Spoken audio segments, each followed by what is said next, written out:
J'aimerais dire à quelqu'un, lorsque Satan signe des décrets, le ciel contresigne des décrets. Lorsque dans ta famille les décrets étaient signés, la Bible dit Jésus à la croix, il a cloué l'acte dans les ordonnances nous condamner. Si Jésus l'a cloué, tu ne vivras pas ces lois. Tu ne mourras pas prématurément. Tu auras des enfants dans le mariage. Toi, ton mariage va durer. Toi, ton mariage va durer. Ton mariage ne va pas battre l'aile. Si hier ton mariage avait battu de l'aile, parce que tu n'avais pas la délivrance de la connaissance.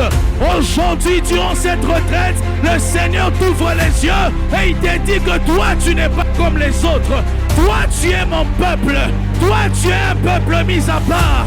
Toi, tu es un peuple acquis. Toi, tu es un peuple choisi. Et si l'Éternel t'a choisi, tu ne vivras pas comme ceux qui ne sont pas choisis.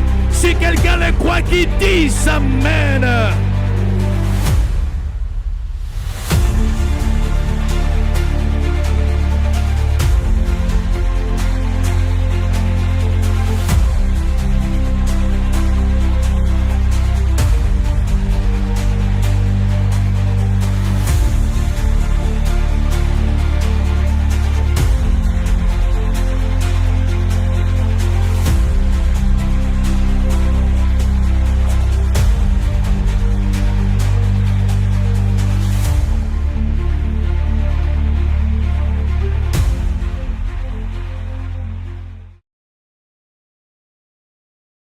Et l'ange, il part.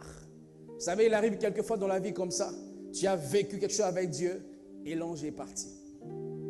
Tu avais au début de ta foi, tu avais un amour, un feu qui brûlait dans ton cœur. Tu priais sans qu'on te pousse à prier. Lorsque ton réveil était réglé à 4 heures juste, il arrivait quand tu te réveillais même à 3h55. Tu avais un feu brûlant pour le Seigneur, mais l'ange est parti. Tu n'as plus envie de prier. Il faut qu'on te pousse pour prier. L'ange, quand il était là, il te parlait une conversation spirituelle. Il t'a dit, tu entends, tu écris, tu notes. Tu viens à l'église, tu vois les anges, tu parles en langue, tu prophétises, tu guéris les malades. Tu n'avais qu'envie de Dieu. Les fois même, tu avais envie d'aller au ciel, mourir pour aller au ciel voir Jésus. La saison était merveilleuse parce que l'ange de Dieu t'avait visité. Mais l'ange est parti. Et on se pose des questions, mais est-ce que vraiment Dieu m'a appelé à être chrétien? Est-ce que vraiment Dieu m'a appelé à être dans ses mariages? Est-ce que vraiment Dieu m'a appelé à vivre dans la sainteté? Au début de ta foi, tu craignais Dieu naturellement. Tu avais une domination sur le péché. Tu avais la capacité de dompter ta chair.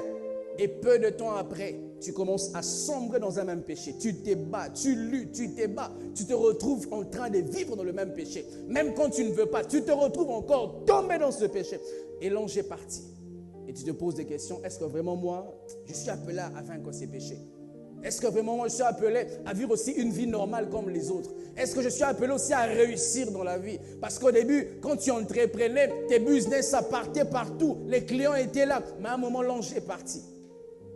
L'ange peut partir, mais sa parole ne part pas. L'ange peut partir de ta vie, mais ce qu'il t'a dit n'a pas quitté ta vie. Si l'ange a été envoyé par Dieu, il t'a dit des choses de la part de Dieu. Même s'il part, il ne part pas avec sa parole. C'est comme si les chefs de l'État ont envoyé son délégué afin qu'il te donne une promesse. Même s'il part, sache que la promesse n'est pas partie. Sache que la parole que Dieu a dit par son serviteur n'est pas partie. Elle est restée en toi. Vous savez frère, tu peux avoir une bouteille de coca, elle peut être là toute calme, mais ce n'est pas parce que la bouteille de coca n'est pas encore explosive qu'elle ne peut pas être explosive. Un jour, tu vas secouer cette bouteille, elle va s'exploser. Parce qu'en réalité, ce n'est pas l'explosion qui a débuté, c'est l'explosion qui s'est manifestée. L'explosion a toujours été là, mais il a fallu qu'il y ait une circonstance qui permettra à l'explosion de se manifester.